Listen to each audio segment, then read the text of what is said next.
Welcome back to It's Tool Thing. Today with a quick update video on my not so high-end Kobalt digital torque wrench.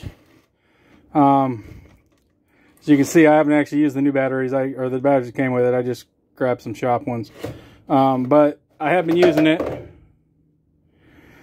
quite a bit. I do miss the flex head. Definitely. I'm not a digital torque wrench kind of guy, so this is probably all the more I'd ever want. I don't know if you'll be able to see this here. If I can get that to come in clear. It's been working pretty good. When you set it on this 100 foot-pounds is the highest torque this thing does, and it's on foot-pounds right now. But down here on the bottom row, they've got like presets, and I set preset 5. The P right there is peak, I believe is what it's referring. Because originally I wasn't happy with it because you had to actually watch it to see, because I only want to use it for checking torques on things.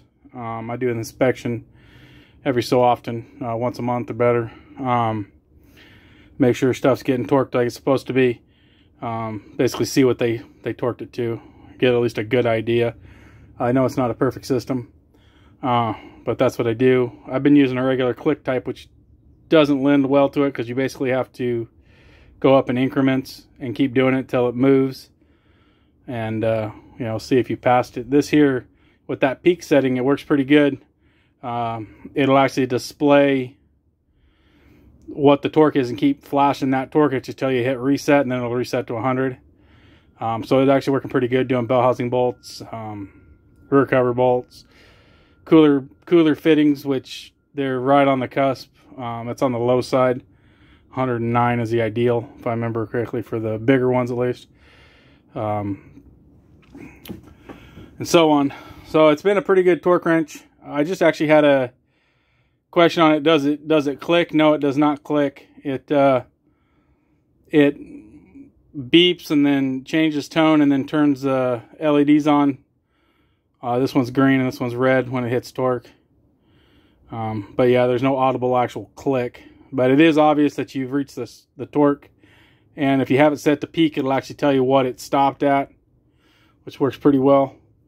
All in all, for the price I paid, which I don't honestly remember, but it was pretty reasonable, 50 bucks or something in that neighborhood. It's a valuable addition to the kit, being I don't really want a high-end one. I do wish it had a flex head because I'm a real fan of having that 5-degree angle flex option. But I thought I'd do a quick video. I was actually thinking about the other day and I saw that comment, so I thought I'd give it a quick update. Used tools has been kind of tough recently.